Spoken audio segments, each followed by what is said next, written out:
explicar lo que era el trámite del incidente por medio del cual se resuelven todas las excepciones previas. Y ahí recordándoles la formulita, ¿verdad? 283. Que se les quede esa formulita, ya saben ustedes que son 2 días de audiencia al demandante, que la ley dice los demás interesados, pero es la persona que demanda, porque recuérdese que el que interpone las excepciones es el demandado, porque él es el que se defiende. Pues 2 días de audiencia al demandante para que se manifieste, si está de acuerdo o no. Generalmente pues se dice que no, es la forma de litigar en los tribunales, todas las personas dicen que no tiene razón el otro. Después decíamos que si había medios de prueba que recibir, se abría prueba el incidente por 8 días y al concluir los mismos al señor juez le quedaban 3 días para dictar la resolución donde acepta o rechaza las excepciones previas, no se recuerdan. Todas son las previas, cada una de las cuales ya las vimos. Bien, ahora se da una particularidad. Puede suceder que las personas entre las excepciones planteen varias excepciones. O sea, puede haber incompetencia, falta de personalidad, falta de personería, falta de cumplimiento de la condición, cualquiera de esas puede tener una o varias. Pero si en el caso de que planteara la de incompetencia, el juez no puede, si la declara sin lugar, puede resolver las demás. Si declara sin lugar la de incompetencia. Pero si por el contrario es aceptada porque él no es el competente, y hablamos de la competencia, por razón del territorio, por razón de la materia, por la cuantía, por grado o por turno, si él no es competente, se abstiene. Fíjense bien, se abstiene de resolver las demás. ¿Y qué hace? Pues la demanda que se acude al tribunal que es el competente.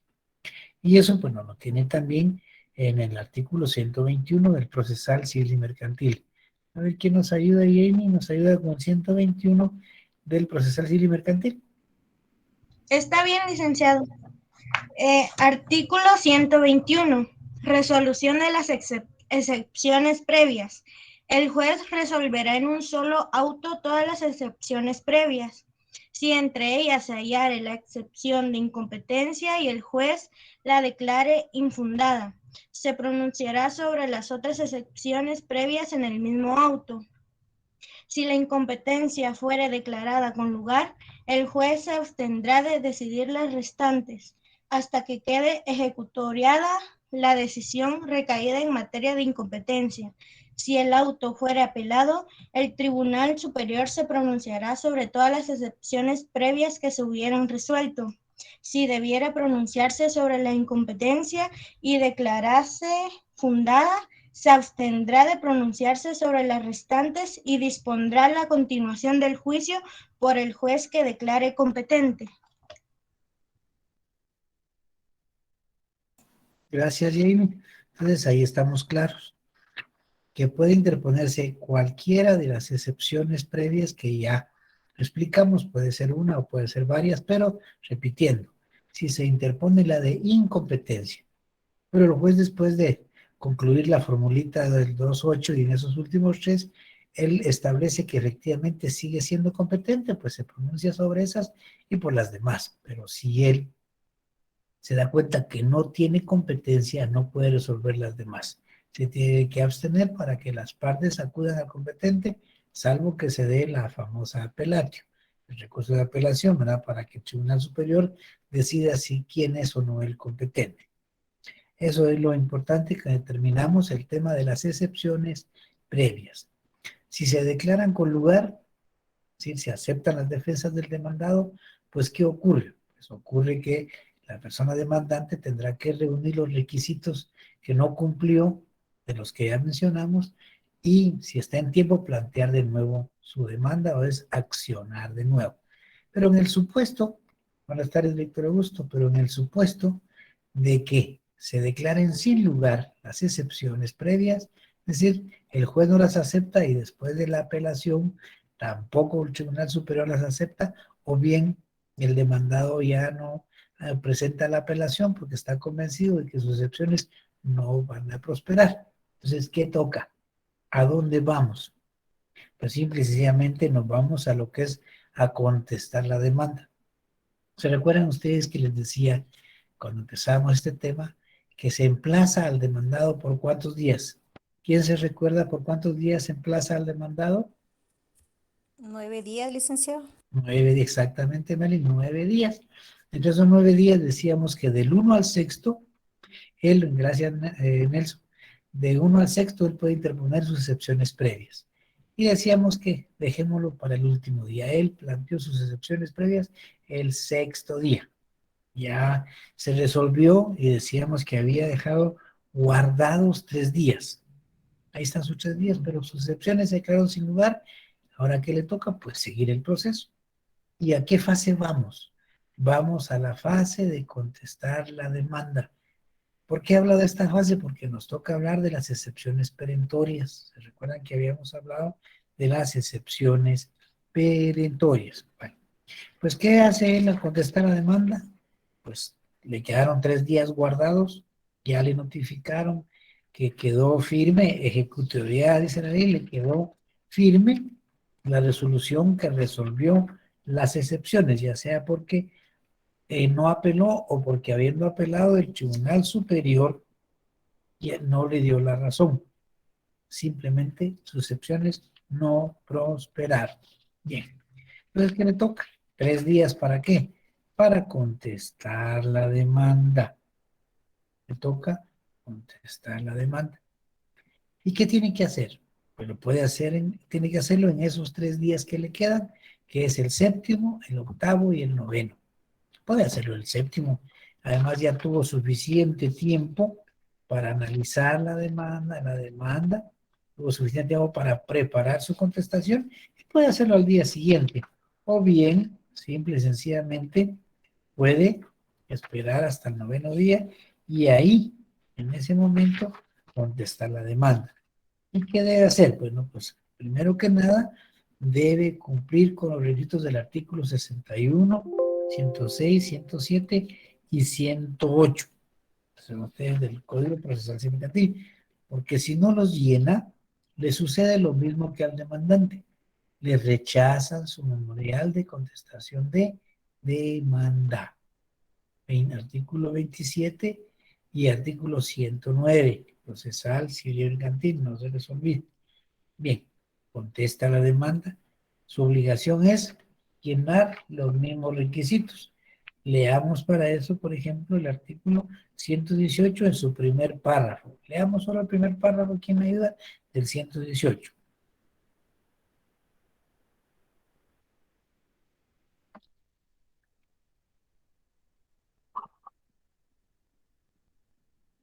Estamos en el procesal civil mercantil, ¿quién ayuda? 118.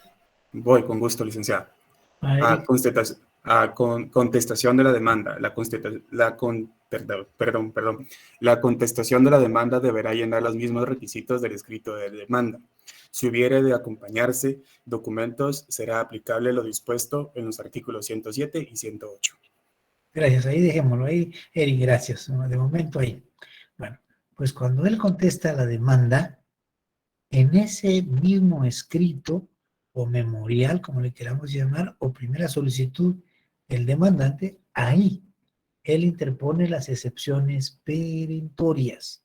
Y regresamos un poquito en qué consisten las excepciones perentorias. Ya explicamos en su oportunidad que las excepciones perentorias son aquellas que atacan la pretensión del adversario, sea la pretensión del demandante o sujeto activo o actor, como también se le llama.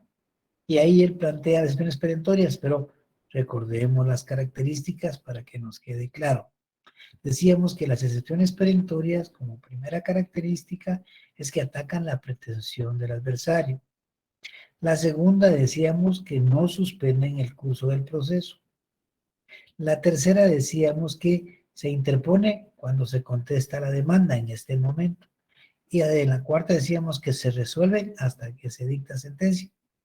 Y mencionábamos también como una característica especial que estas no tienen nombre. Es decir, no hay una lista de excepciones perentorias como el caso de las previas. Aquí cualquier defensa que se nos pueda ocurrir. Puede decir, por ejemplo, que el documento es incorrecto o no es el adecuado. Entonces, excepción perentoria de documento incorrecto. O sea, uno se inventa el número. Excepción perentoria, por ejemplo, de ineficacia del título, por ejemplo, puede ponerse así. Se dice, bueno, el título es ineficaz, o excepción perentoria, ¿de qué otro nombre le podemos poner a excepción perentoria? Falta de qué, de requisitos de validez de los documentos, ¿sí? Cualquier demanda que a nosotros se nos ocurra, cualquier demanda, esa es una excepción perentoria. O por ejemplo, si uno ha pagado parcialmente lo que le están cobrando, sí, bueno, excepción perentoria de pago parcial. O si ya cumplió con la obligación de pago total. O sea, uno sabe, va a decir, o de falta de entrega de finiquito. Es decir, tantas defensas que a uno se le pueden ocurrir cuando la parte que lo busca le expone los hechos, dice, bueno, aquí hay una excepción de tal cosa perentoria. Porque recuérdense que las perentorias, repitiendo, atacan la pretensión del adversario. ¿Quién es el adversario? El demandante.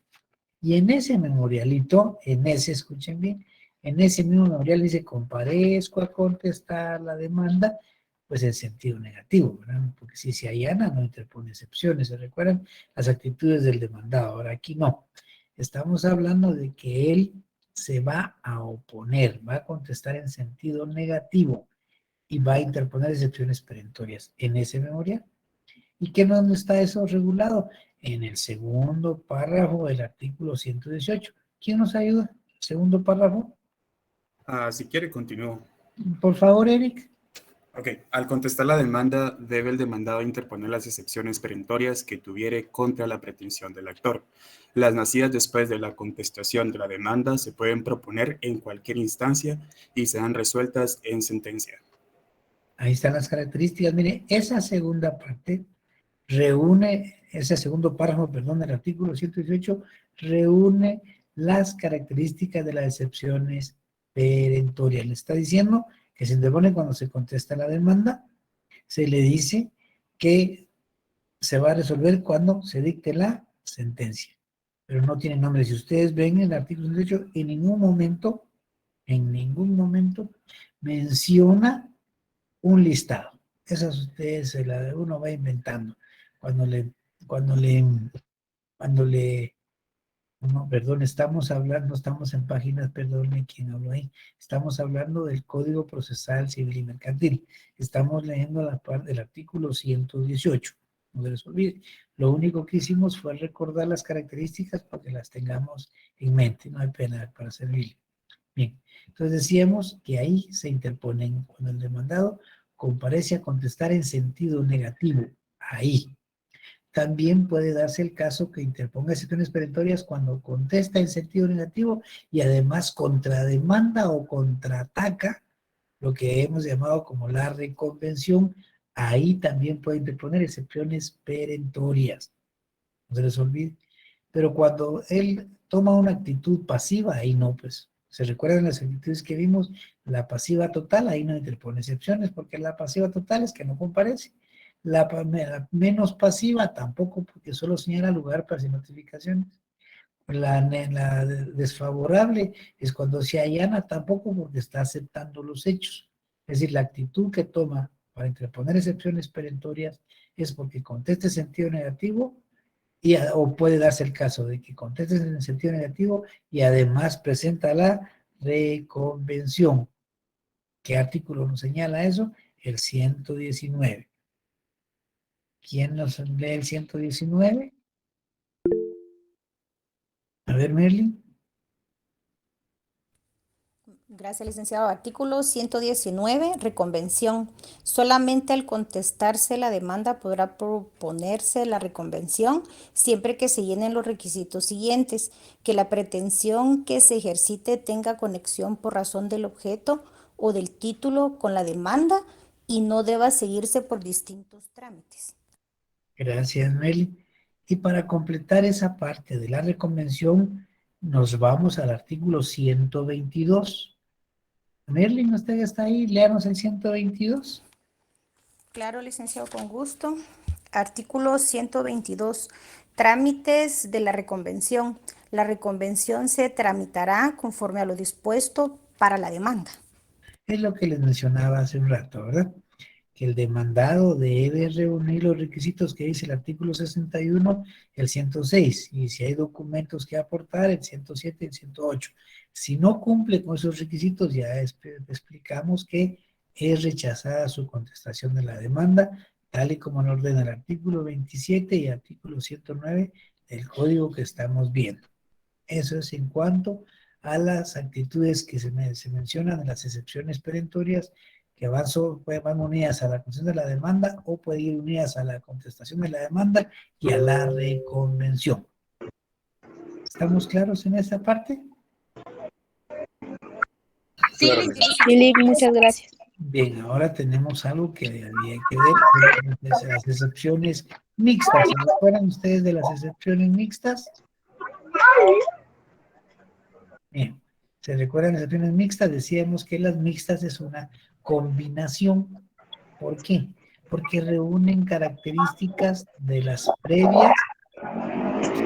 Yasmín, Yasmín Sosa, vamos a ver si le dice su micrófono, por favor. Bien, decíamos que las excepciones Disculpe, tengo el camino para mi casa. No. bueno, espero que ahí sea silenciado ya Yasmín. Bueno, volviendo al tema, decíamos que las excepciones mixtas reúnen las características de las previas y de las perentorias. Y decíamos que pues, tienen un nombre, escuchen bien eso, tienen un nombre, son mixtas, se interponen antes de que se conteste la demanda, se resuelven antes de que se conteste la demanda, tal y como sucede con las previas, suspenden el curso del proceso. Pero decíamos que atacan la pretensión del demandante, es decir, destruyen lo que el demandante quiere y como consecuencia es una perentoria y dan por concluido el proceso. Se tramitan por el procedimiento de los incidentes, recuérdense, 283. ¿Y cuáles son esas excepciones mixtas? Nuestro código las contempla entre las mismas excepciones previas y solo son 4. Fíjense bien, 4. Apúntenlas ahí o márquelas en su código. Son caducidad, prescripción, cosa juzgada y transacción. Esas 4 excepciones son mixtas. Pues caducidad, ya explicamos que caducan los actos procesales. Si no lo hice en tiempo, se plantea la excepción, ya, y si está que se queda con lugar, se terminó el proceso. Es decir, perdón, ¿quién me habla? No es que Yasmín, perdón, estaba abierto su micrófono, por eso le pedí que lo cerrara. Gracias, Yasmín. Bien, decíamos entonces que hablamos de que caducan los actos procesales. No lo presento en tiempo, no lo puede ser, ya atacó su pretensión y se terminó. Prescripción, prescriben los derechos sustantivos. No hay nada eterno en la ley. Los derechos tienen un tiempo para realizarse. Si no los hace, perdió. Atacó la pretensión. Es decir, cobra una deuda, por ejemplo, de hace 10 años. Y el término máximo para cobrar una deuda son 5, y hay unos que tienen menos de 2 años dependiendo la clase de deuda. Ya pues simplemente plantea la excepción de prescripción, atacó su pretensión, ya no puede hacer nada, ya perdió el juicio. Eso es lo mismo sucede con la cosa juzgada, ya vimos que nadie puede ser juzgado 2 veces. Si se plantea un nuevo juicio, se plantea la excepción de cosa juzgada y ahí concluye el problema. O bien la transacción, que ya dijimos que es un arreglo que se da entre los sujetos procesales. Si han llegado a un arreglo y aún así una de las partes plantea demanda, pues la otra parte defendiéndose plantea la excepción de transacción y da por concluido el proceso o lo mismo el juicio también o el expediente, como quieran llamarle. Entonces, marquen ahí bien que nuestra legislación tiene o regula o recoge, como usted dice, o establece 4 excepciones mixtas, nada más. No hay más que esas 4. Caducidad, prescripción, cosa juzgada y transacción.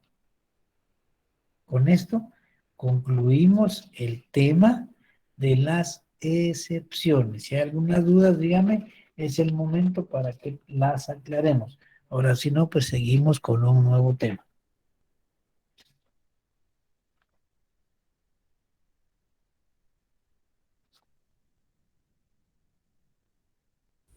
Todo claro, licenciado, gracias. Perdón, las excepciones mixtas. Bien, les voy a repetir, son 4. Caducidad, prescripción, cosa juzgada y transacción. Están en el listadito de las excepciones previas en el artículo que es 116, ¿verdad? Ahí están. Ahí nuestro código las recoge dentro de las mismas excepciones previas.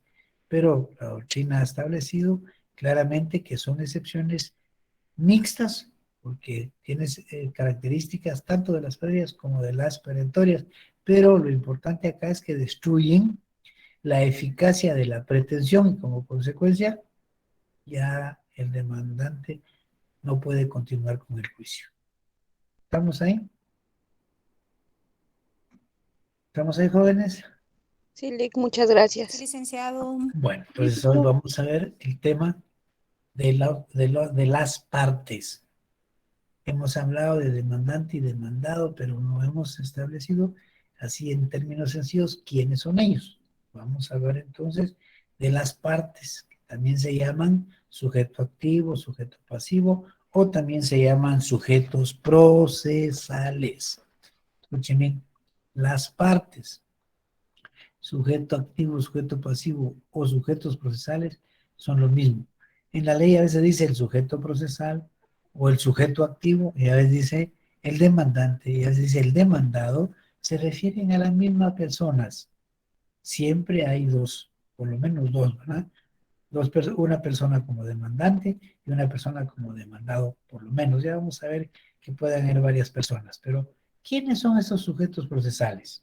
¿Quiénes son esas partes que participan en un proceso? Pues son nada menos que las personas en sentido general, que buscan la solución de un conflicto de intereses, pero asumen derechos y obligaciones. Es lo que les mencionaba. Todo derecho genera siempre una obligación. Entonces no se les olvide, las partes o los sujetos procesales o el sujeto activo y el sujeto pasivo son aquellas personas que pretenden que se les solucione un conflicto. Y desde el momento en que plantean la demanda y el demandado se plantea su contestación de demanda defendiéndose o interpretando excepciones, desde ese momento asumen derechos y obligaciones. Esos son los sujetos procesales. O lo que es lo mismo, las partes. Bueno, ¿y cuál es la posición jurídica de las partes? Fíjense bien, posición jurídica en un proceso. Igual, doble y contradictoria. Fíjense bien. Posición jurídica de las partes. Doble, igual y contradictoria. Bueno, ¿a qué se refiere eso de que son iguales, que están dobles y que son contradictorias? Pues no es complicado. ¿Por qué son iguales? Porque tienen los mismos derechos y las mismas obligaciones. ¿Sí? No hay ninguna discriminación ni preferencias. Y eso no está en la Constitución, en que todos los guatemaltecos tenemos o estamos en la misma posición de igualdad. ¿Alguno se recuerda, ya lo hemos leído acá, cuál es el artículo del derecho a la igualdad que establece nuestra Constitución?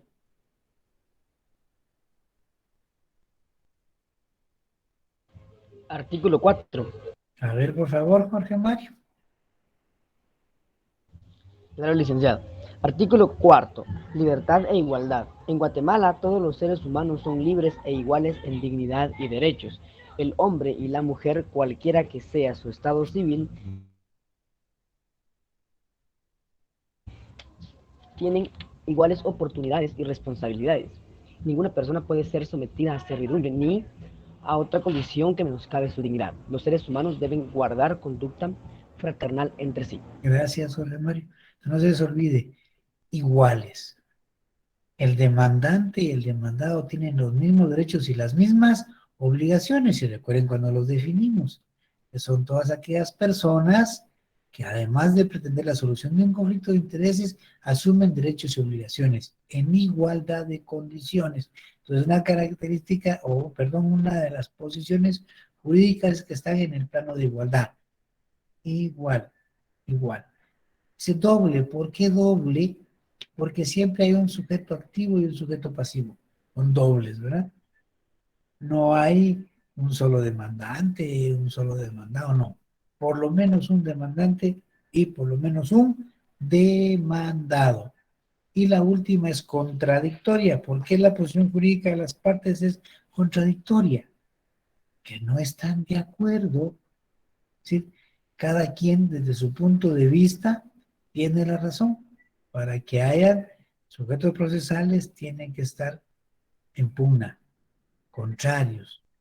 Es una posición totalmente desigual. El demandante cree que tiene la razón, el demandado cree que también tiene la razón. Y eso es lo que se va a dilucidar en el transcurso del desarrollo del proceso. Márquenlo bien ahí. La posición jurídica de las partes es que es igual, doble y contradictoria. Doble, dos, ¿verdad? Igual, mismos derechos y mismas obligaciones. Contradictoria, no está de acuerdo. Hay conflicto de intereses que también se le llaman hechos controvertidos que vamos a señalar más adelante. Hay una pugna porque cada quien cree tener razón y su obligación es convencer al juez de ello. Esa es la posición jurídica de las partes. ¿Y qué clases de partes tenemos? Ustedes van a encontrar en los libros una infinidad. Vamos a ver por lo menos unas 3 o 4 para no complicarnos la existencia. La primera clasificación de las partes o sujetos procesales es que son simples. ¿A qué se refiere cuando son simples? Es que solo hay un demandante y un demandado. Sujetos procesales o partes procesales simples, hay uno en cada polo, llamémosle así, una en la parte activa y uno en la parte pasiva. También hay plurales, simples y plurales. Bueno, simple, plural. ¿Cuándo hay plurales? Pues cuando hay varios demandantes, un solo demandado, o varios demandados, o un solo demandante y varios demandados. O sea, en ambos polos pueden haber más de una persona. Eso se llaman plurales. No se les olvide eso. Plurales. Pero además de eso, están los terceros. Terceros. ¿Y quiénes son los terceros? Pues son aquellas personas que pueden resultar afectadas por la sentencia de un proceso y tienen que ser llamados. El demandante puede llamar a una persona como tercero porque puede ser perjudicado, o el demandado, o ambos pueden pedir la intervención de terceros. Estos terceros, o bien pueden ellos también presentarse voluntariamente. Los terceros pueden presentarse voluntariamente a participar en un proceso. O sea, pueden ser llamados o pueden participar porque ellos tienen interés y el resultado de la demanda o de la contestación de la demanda o del conflicto en sí puede beneficiarlos o puede perjudicarlos.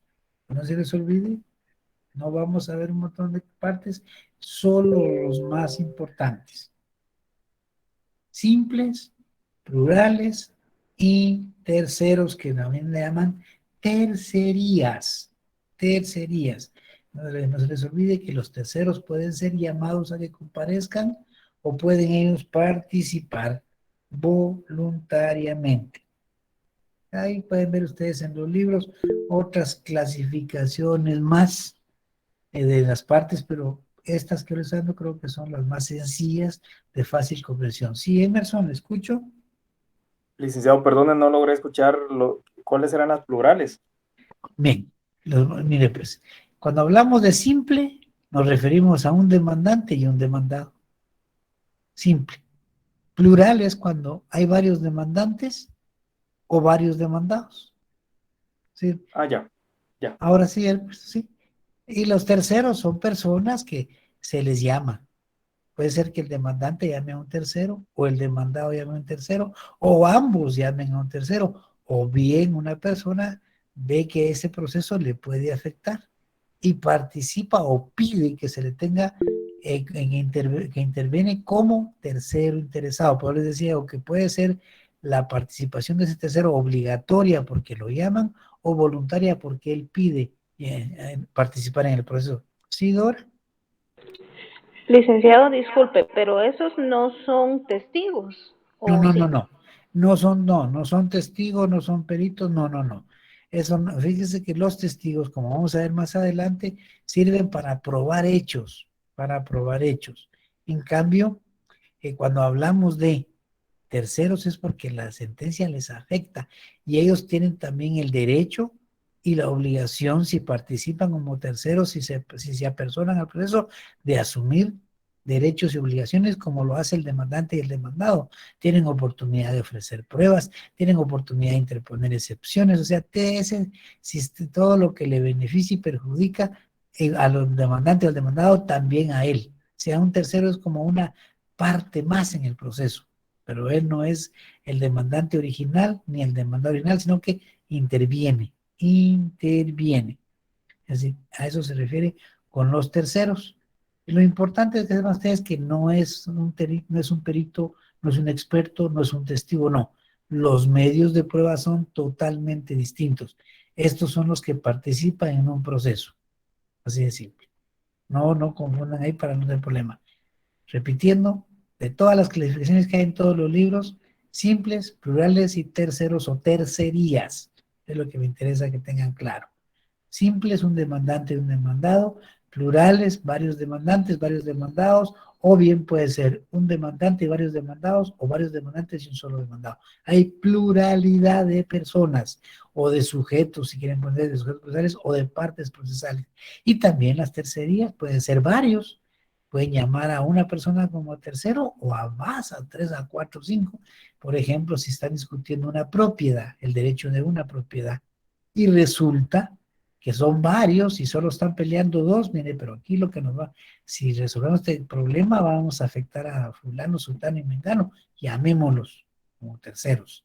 O bien ellos se dan cuenta que hay un problema y dicen, no, a mí me puede afectar lo que resuelvan en este juicio, porque aquí yo también tengo derechos, por ejemplo, los que viven en apartamentos, ¿va? Que se llaman condóminos, que es el derecho de copropiedad. Entonces yo, por ser afectado, mejor pido mi intervención en ese proceso porque pueda defender mi interés, mi derecho en este asunto.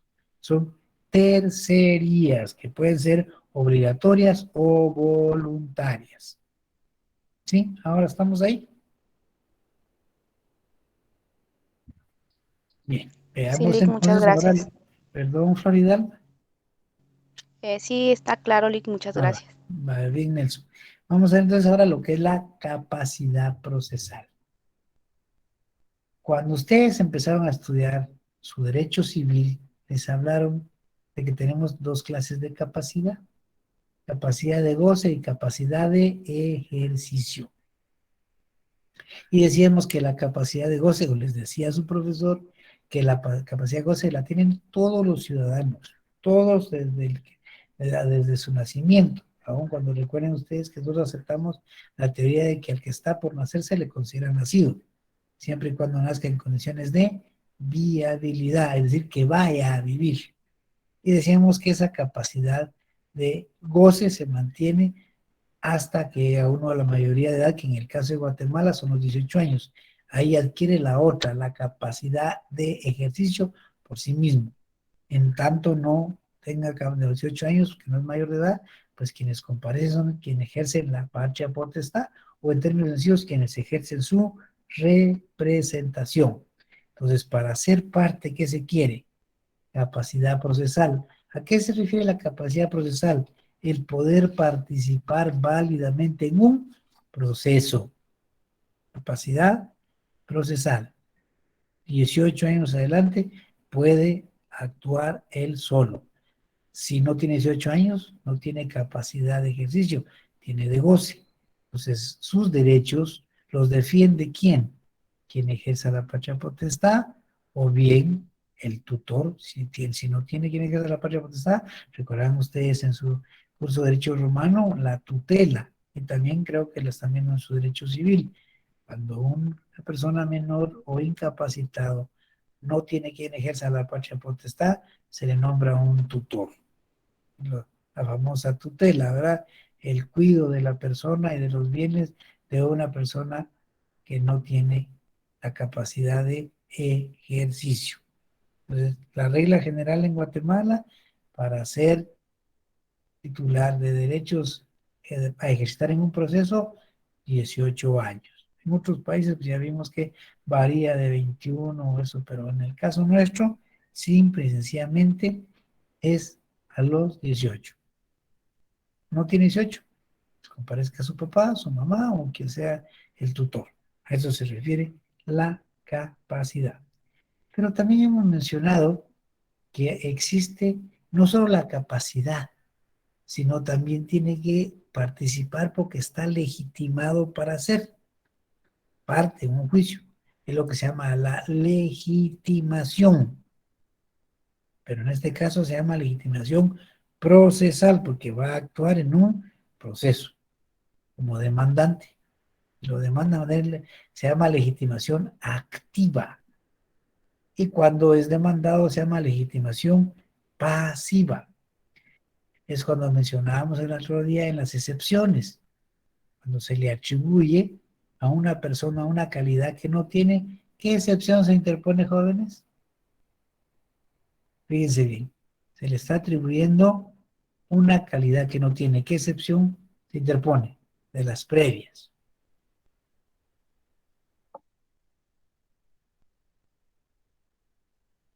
A ver, me dijeron que habían entendido las excepciones.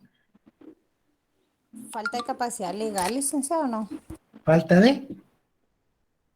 ¿Capacidad legal? No, recuerde que decimos que la capacidad son 18 años. Si no los tienes, otra cosa, pero estamos hablando de legitimación. ¿De Legitimación, mire, incompetencia, licenciado? perdón, Emerson. ¿De incompetencia? No. Perdón, Recuerde que la es falta incompetencia de es para el personalidad, juez. perdón. Falta de Ahí estamos. Falta personería. de Ok. personalidad. Se le está atribuyendo una calidad que no tiene. No está legitimado para actuar en un proceso porque no tiene esa calidad. Yo creo que ya, si hablamos un ejemplo, cuando alguien demanda a otro para que desocupe una casa que nunca le ha arrendado, se está atribuyendo una calidad de arrendante que no tiene y le está atribuyendo una calidad de inquilino a otro que no tiene. Unos hermanos pueden vivir en una casa como hermanos con sus padres, pero el día que ellos ya no están, empiezan los problemas, ¿verdad? Porque siempre genera problemas por muy pequeña o muy grande que sea la herencia que han dejado. Puede ser una casita o una casona o lo que sea, siempre hay problemas. Y alguno quiere pasarse de listo.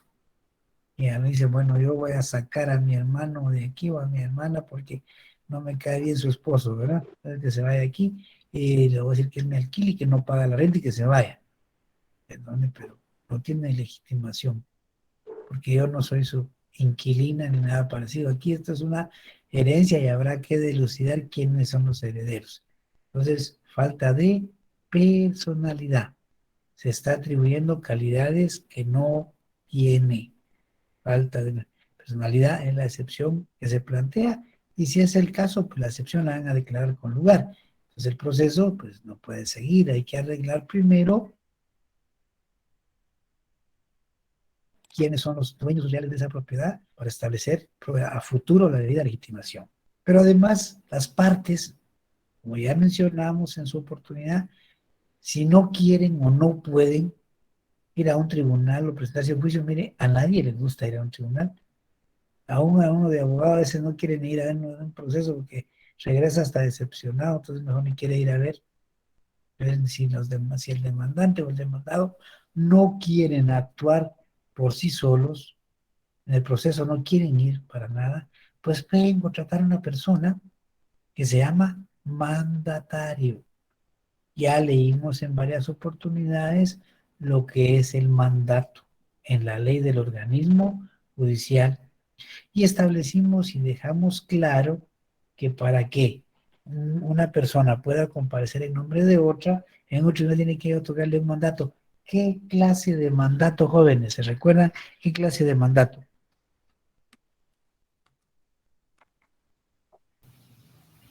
Vamos, Una vamos, carta poder, ¿no? vamos, eso ya lo vimos. ¿Es suficiente Mandatario una carta judicial, de poder? licenciado. Perdón, Emerson. Un mandato judicial. A ver, ¿se recuerda dónde está eso? Una ¿Quién? escritura pública. En el artículo 188 de la LOG. Léalo, a ver, Emerson. Ahorita voy, Lick.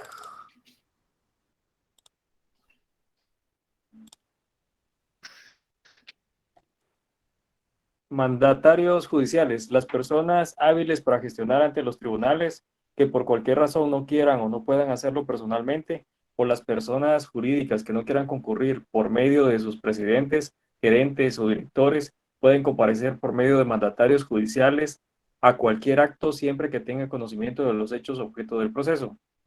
En caso de las sociedades constituidas en el extranjero, sus representantes que tengan facultades judiciales deberán sustituirlas en un abogado para comparecer a juicio si no tienen esa profesión. Gracias, Emerson. Y en el artículo siguiente habla de que debe constar en una escritura pública. Escritura Leámoslo, pública. por favor. Eric, quería leer Eric el que sigue. Con gusto. Artículo 189. Formas de los mandatos. El mandato debe conferirse en escritura pública para los asuntos que se ventilen en la forma escrita y su testimonio deberá registrarse en el Archivo General de Protocolos de la Presidencia del organismo judicial y en los requisitos que proceda conforme a la ley. Gracias, Eric, que no se les olvide. Eso se llama representación procesal.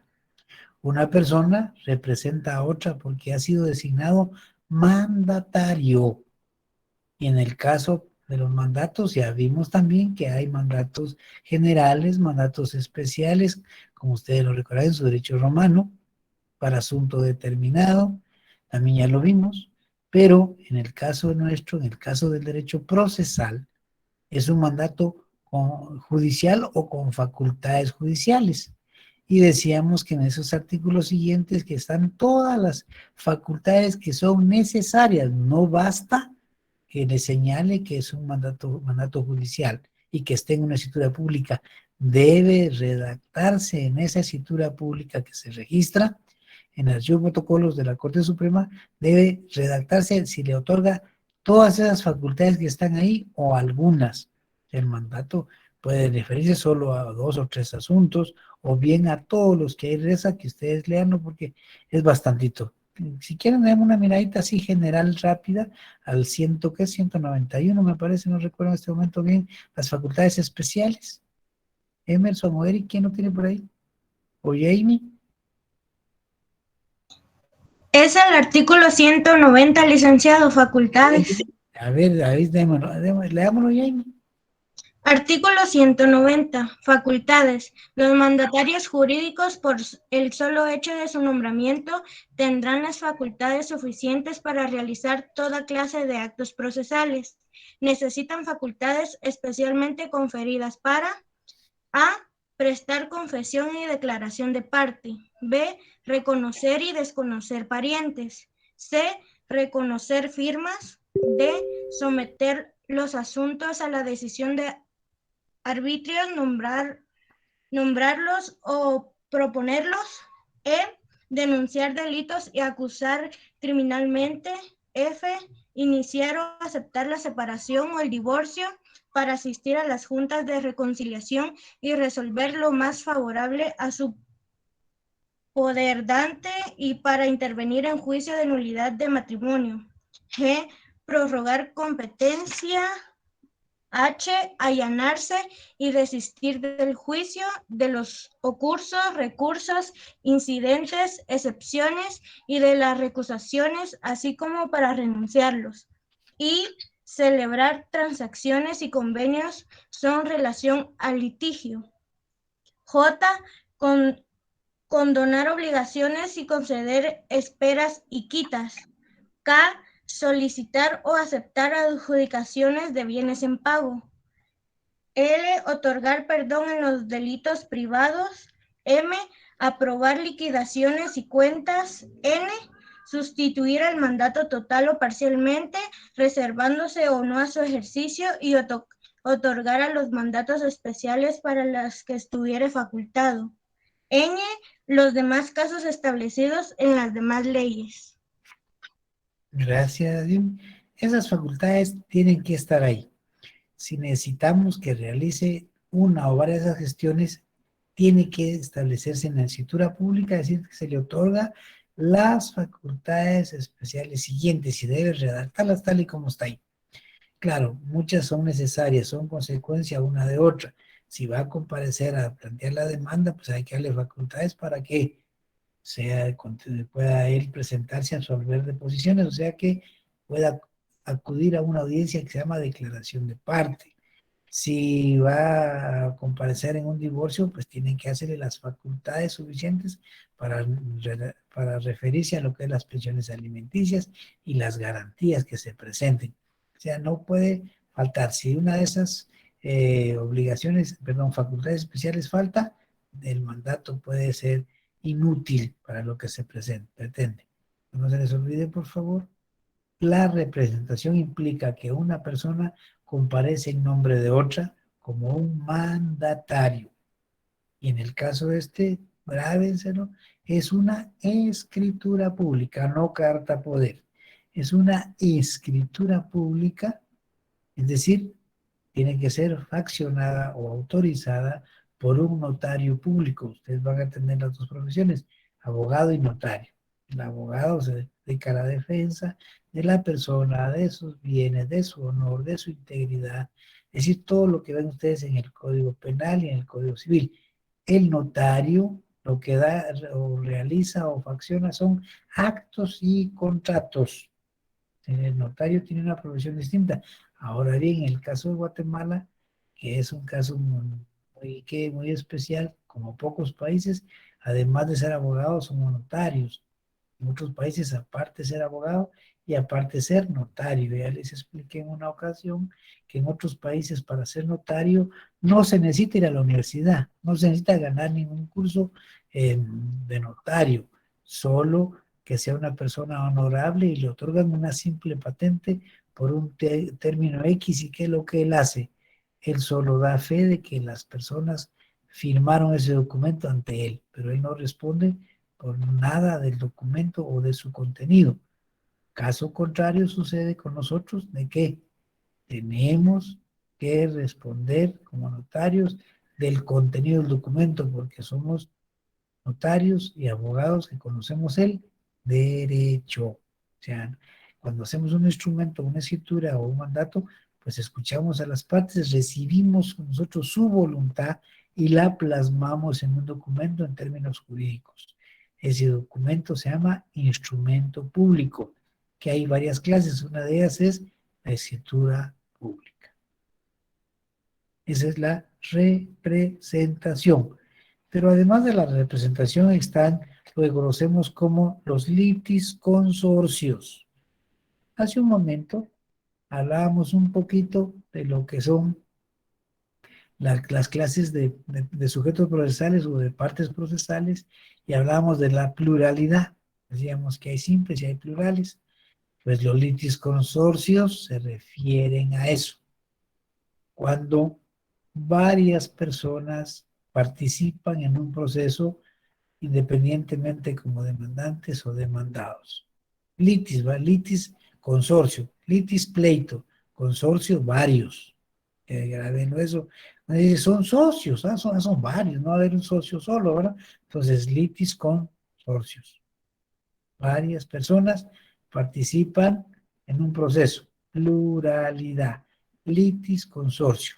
¿Y qué clases de litis consorcio hay? Vamos a ver la clasificación más simple que hay. Litis consorcio activo, litis consorcio pasivo y mixto. Bueno, ¿cuándo es un litis consorcio activo?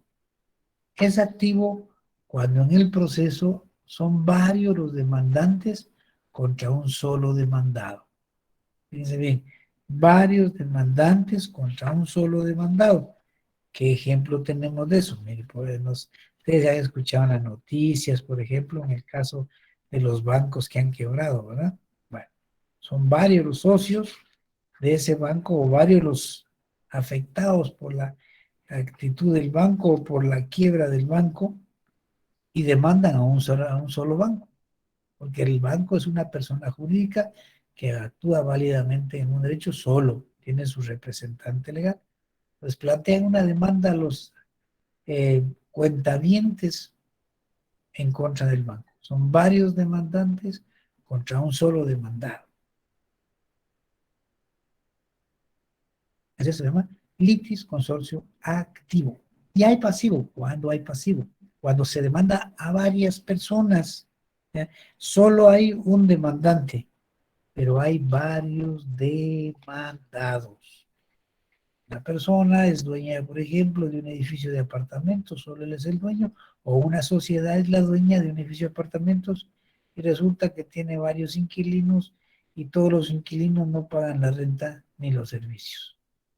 Entonces ese sujeto activo que es la sociedad, a través de su representante legal, que solo es un sujeto, plantea una demanda en contra de varios inquilinos para que paguen y desocupen. Entonces es pasivo. El litis consorcio pasivo. Pero puede darse el caso también que sean varios demandantes y varios demandados. ¿Cómo se llama ese litis consorcio? Pues simple y sencillamente se llama mixto, litis consorcio mixto. Varios demandantes, varios demandados. Puede darse ese caso fácilmente.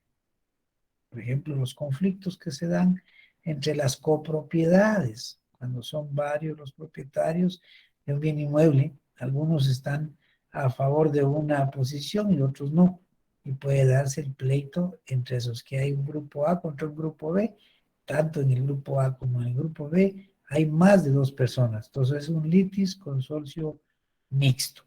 Fíjense en eso. Litis consorcio, varias personas participan en un proceso como demandantes o como demandados. En este caso hay tres: activo, pasivo y mixto. Repitiendo: activo, varios demandantes, un solo demandado; pasivo, a la inversa, un demandante, varios demandados; mixto, en ambos polos o en ambos extremos hay varias personas que ejercen, pues desde luego, cada quien su derecho porque les perjudica. Ese es en cuanto a la clasificación del litis consorcio, que es lo que vimos, que constituye una de las clasificaciones de las partes procesales en relación a la pluralidad. Hablamos de simples y plurales, pues ahí está. Ya vieron, los plurales simple y sencillamente son varios.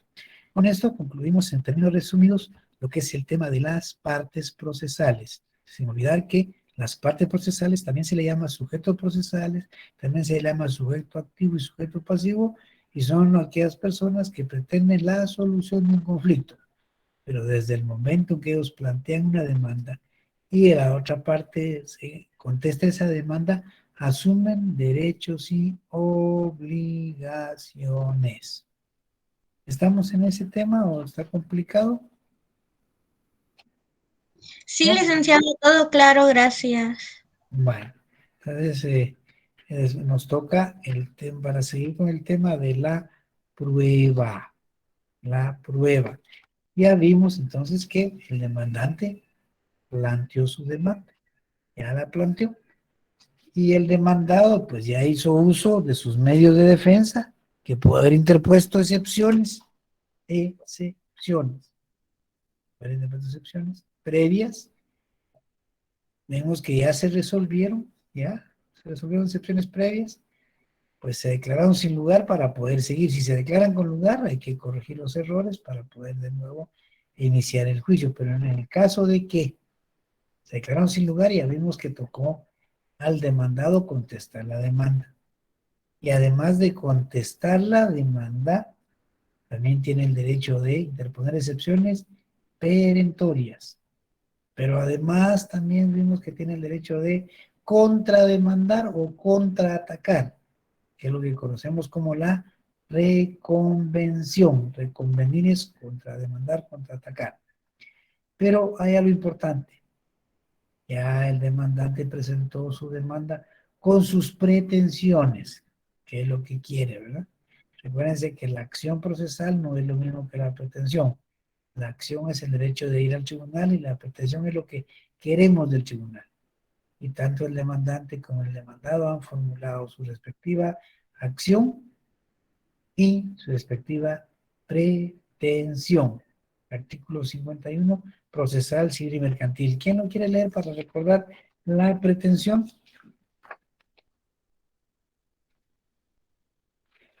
¿Quién ayuda? Sí, Amy. Artículo 51. Pretensión procesal. La persona que pretende hacer efectivo un derecho o que se declare que le asiste puede pedirlo ante los jueces en la forma prescrita en este código. Para interponer una demanda o contrademanda es necesario tener interés en la misma. Gracias, Jane. Entonces estamos claros. Y la acción, el derecho de accionar, que ya lo hemos referido, que lo encontramos. ¿En dónde encontramos el derecho de accionar nosotros, jóvenes? Accionar. ¿Dónde está el derecho de accionar? No me van a decir que no se recuerdan el derecho de accionar.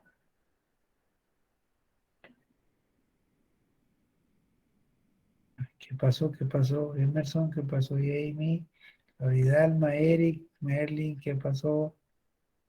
Será el artículo 28, licenciado, de la Constitución Política. No será ese, es efectivamente, Jorge Mario.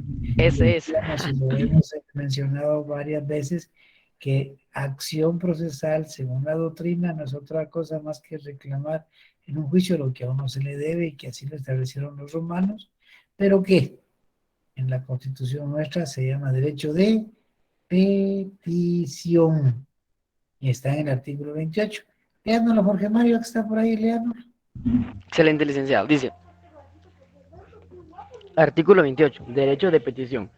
Los habitantes de la República de Guatemala tienen derecho a dirigir individual o colectivamente participaciones a la autoridad, peticiones a la autoridad, la que está obligada a tramitarlas y deberá resolverlas conforme a la ley.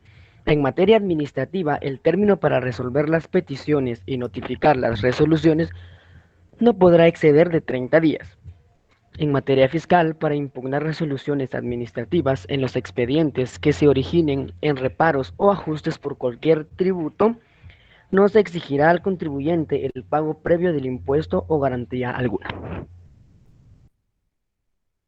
Ahora sí, estamos claros que cuando nosotros hablamos de acción procesal, estamos hablando de lo que dice nuestra legislación de petición, derecho de petición, el artículo 28. Ya les he mencionado, no se les olvide.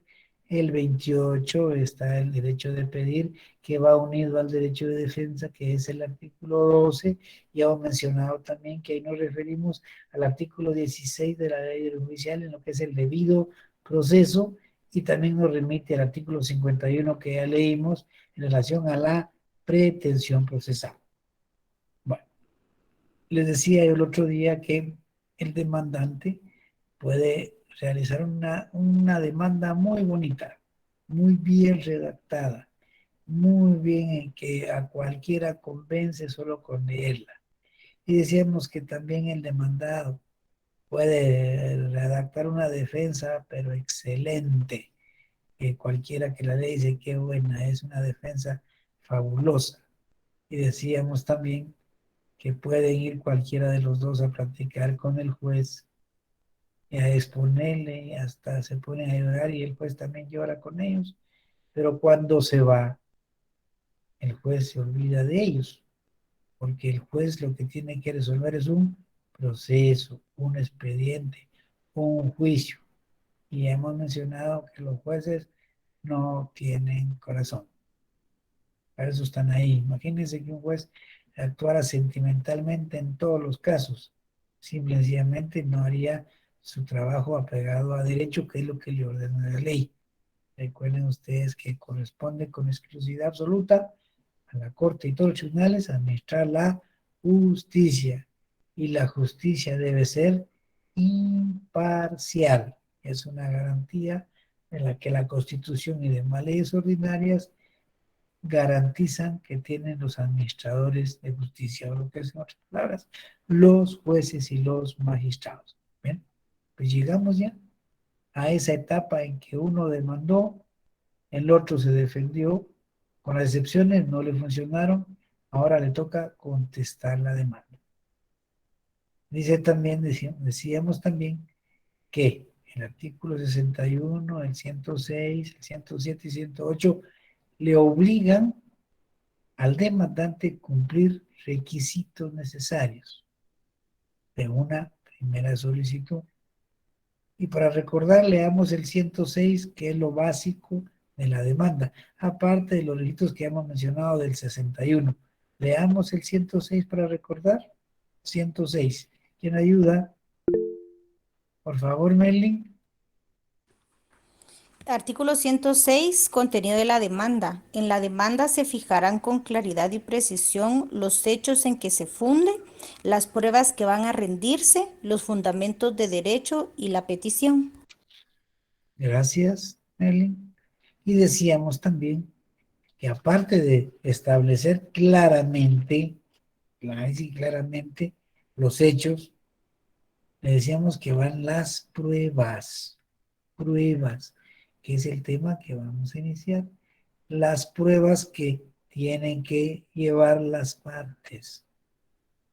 Y decíamos también que si hay documentos, tiene que acompañarlos de una vez por mandato legal, tiene que acompañarlos a esa demanda, no puede dejarlos para después. Claro, si no los tiene por las circunstancias que explicará, tendrá que decir dónde están o qué es lo que contienen esos documentos. Y eso ya lo vimos en el artículo 107. Ayúdenme a alguien para recordar el 107 porque entramos al tema exclusivo de las pruebas. 107.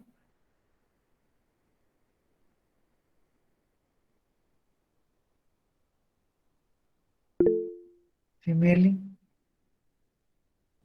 Artículo 107, documentos esenciales. El actor deberá acompañar a su demanda los documentos en que funde su derecho. Si no los tuviere a disposición, los mencionará con la individualidad posible, expresando lo que de ello resulte y designará el archivo, oficina pública o lugar donde se encuentren los originales. Gracias, Merly. Y vemos también que en el 108 dice claramente que si no los presenta con la demanda, no hay otro momento para hacerlo. Eric, ¿nos ayuda ahí con el 108? Sí, licenciado, con gusto. Inadmisibilidad de documentos. Si no se presentaran con la demanda los documentos en que el actor funde su derecho, no serán admitidos posteriormente, salvo impedimento justificado. Gracias, Eric. Pues ya vimos que el demandante tiene que cumplir con esos requisitos. Si no, su demanda va a ser rechazada, y así ya vimos que dice el artículo 27 y lo reafirma el 109. Bien, él cumplió. Ya cumplió con esos requisitos necesarios de forma que tiene que estar ahí y los de fondo en cuanto a sus documentos que debe acompañar. Ya el demandado hoy le toca hacer lo contrario. En su contestación de demanda tendrá que ofrecer esos medios de prueba y acompañar esos documentos que van a atacar la pretensión del demandante. Y eso está claro en el artículo 118. Repitamos el primer párrafo, por favor, del 118. Emerson o Floridalma, ¿quién ayuda? Solo el primer párrafo. Claro, Lick, es la contestación de la demanda. Ahí estamos, sí, de Florida. La contestación de la demanda deberá llenar los mismos requisitos del escrito de demanda. Si hubiera que acompañarse de documentos, será aplicable lo dispuesto en los artículos 107 y el artículo 108. Gracias, Floridalma. Entonces ya estamos claros. El demandante y el demandado ya cumplieron con los requisitos que fueron exigidos. Ya cumplieron. Ahora, ¿qué le toca? Pero El proceso, como les decía yo, va con etapas. Es alegre la demanda, ¿no? Bueno, muy bien, Emerson. Pues decíamos que el proceso tiene etapas. En cada momento hay que realizar un acto procesal, que era haciéndolo. Ya el demandante ofreció, fíjense bien, ofreció, y va escuchando porque vamos a ir hablando de eso, ofreció sus documentos o sus medios de prueba, porque ahí dice el 106 y también el 61. El 106 te dice las pruebas que van a rendirse, y dice el 118 que el demandado debe cumplir con lo mismo, o sea, debe también ofrecer las pruebas que va a rendir. Ya lo ofrecieron, pero ahora vamos a la etapa donde hay que realizar las pruebas. Allá solo se ofreció nada más, solo se ofreció. ¿Y ahora qué hacemos? Bueno, ya estamos en que hemos cumplido, el demandante, yo ya cumplí con mi parte, el demandado ya cumplí con mi parte. ¿Qué toca ahora? Pedirle al señor juez que se diligencien las pruebas a través de un procedimiento que se llama apertura a prueba. ¿Sí? Se señala, la ley señala plazos para que se lleven a cabo las pruebas. Lleven a cabo las pruebas. Hay una etapa que tenemos que pedirla obligadamente. ¿Y dónde está eso? En el artículo 123. Leamos el 123 donde se señala los plazos para las pruebas. 123, Emerson. Con gusto, licenciado. Apertura a prueba. Si hubiere hechos controvertidos, se abrirá a prueba el proceso por el término de 30 días.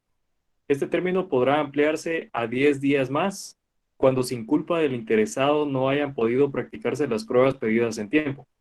La solicitud de prórroga deberá hacerse por lo menos 3 días antes de que concluya el término ordinario y se tramitará como incidente. Fíjense, mucho oído ahí. La regla general es que son 30 días de la apertura a prueba, pero ahí dice, si hubiere hechos controvertidos. ¿Qué entendemos por hechos controvertidos? Es sencillo. Los hechos controvertidos son aquellos en los que las partes no están de acuerdo. El demandante dice una cosa y el demandado otra. No hay acuerdo, hay contradicción. Entonces, pongan ahí, si llevan un apuntito o algo, los hechos controvertidos son aquellos en que las partes no están de acuerdo. Es decir, cada quien expresa las razones o los motivos por lo que no está de acuerdo. Hechos controvertidos. Si hay conflicto, se abre a prueba. Si no hay conflicto, si se allanó el demandado, ¿para qué van a abrir a prueba? No tiene caso. Ya vimos que cuando se allana, solo se ratifica y se dicta la sentencia sin más trámite. Ya lo mencionamos. Pero eso ya lo pasamos. Él no se allanó, sino que por el contrario, contesta su demanda en sentido negativo y ofrece sus medios de prueba. Entonces, como hay hechos controvertidos, hay conflicto, no están de acuerdo, se abre a prueba. Regla general, se abre a prueba por 30 días. 30 días. Pero puede ser de hasta 40, o sea, 10 más. ¿Por qué? Porque no se recibieron las pruebas, pero no tienen la culpa ni el demandante ni el demandado. O sea, no tienen la culpa de que no se haya realizado por razones de tiempo, ya no lo hizo el tribunal, hay mucho exceso de trabajo, tantas cosas que no son culpa de él. Por ejemplo, lo que ocurrió con la pandemia, ¿no?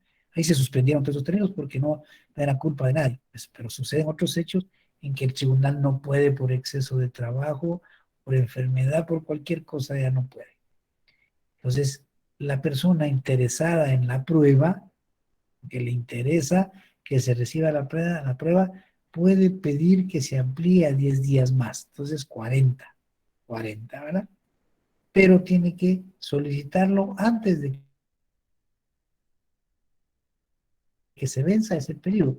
y la ley señala 3 días. Pero no solo basta que lo pida y el juez dice, sí, démoselo, no. Hay que escuchar a la otra parte, qué dice, si está de acuerdo o no, si la causa que está invocando el que lo está pidiendo es cierta o no, si procede o no, y se tramita a través de un incidente. Y no se les olvide el incidente 283. 2 de audiencia a la otra parte, si es necesaria una prueba que hay que recibir para acreditar por qué no se recibió en tiempo, 8, y si no 3, donde el juez dice si procede la ampliación o no procede. Pero la regla general que ustedes deben tener es que son 30 días para que se lleve a la práctica las pruebas que se han ofrecido. Pero también puede darse un término extraordinario. Bueno, pónganse ustedes que hay que recibir pruebas fuera del país. ¿Cuántos días más se pueden pedir? Está en el artículo 124.